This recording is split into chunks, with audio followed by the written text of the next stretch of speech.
If you are a long-term subscriber or a first-time viewer, consider purchasing your Christmas cards from my Etsy shop this year.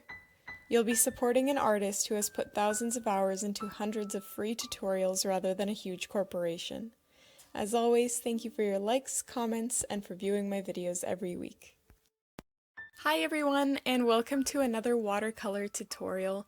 Today we are going to be painting an in-depth pine cone, and I know that I released a pine cone tutorial a couple of weeks ago, but that one was a little bit more abstract, whereas in today's tutorial I wanted to focus a little bit more on the details of the scales because it is quite easy to make a pine cone look quite realistic if you know where to put the highlights and where to apply the details of your pine cone. So the first step is just using a pencil and sketching out the scales of your pine cone, and you can use an image from online as reference or even just a real pine cone if you have one laying around. But this is going to make the whole process a whole lot easier if you know where your individual scales are. Then you can go ahead and apply a light brown watercolor wash over the entire pine cone, and we don't have to worry about erasing the pencil lines later on like we usually do in watercolor paintings, and this is because all of the individual details or the pencil marks are going to be covered up with the dark features and details of each and every scale.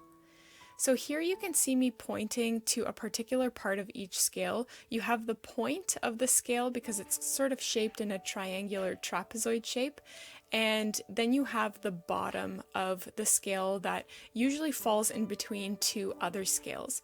And the trick to making pine cones look very realistic is applying the darker features on the bottom of each scale and leaving the pointed part of the scale light, almost white even. And the way that I achieve this is I take my dark brown watercolor and I apply a line just on the bottom portion of each scale. Then I dip my paintbrush into water to take off the excess color, and I use just that water to spread out the watercolor from the bottom portion of the scale to the rest of the scale, making sure to keep that gradient consistent where the top of the scale is almost white and the bottom of the scale is quite dark. And if you do this consistently, allowing each scale to almost completely dry before painting the next scale so that it prevents bleeding, it will create a very realistic pine cone shape. And it's very easy to achieve this, you just need quite a bit of patience to fill in every single scale. Now you can either do this in 1 layer, 2 layers, or even 3 layers, because the darker that your scales are in the bottom portions, the more intense that look is. So here you can see me adding almost black watercolor to the bottom portion of each scale again, and I only did the third layer, the very dark layer, on some of the bottom scales because it did become quite time consuming, and you can probably even use black marker or brown marker to achieve these details as well. Once you're happy with your pine cone, you can go ahead and even add the pine branch to your pine cone to make it more realistic and even add a pop of color.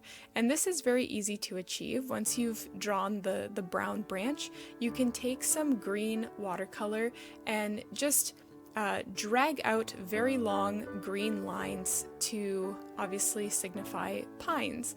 And pines tend to, at least in this variety, they grow in little bunches, so it's best to flick out maybe 5 to 8 lines in one group, move down 1/2 centimeter, and kind of create another grouping of pines.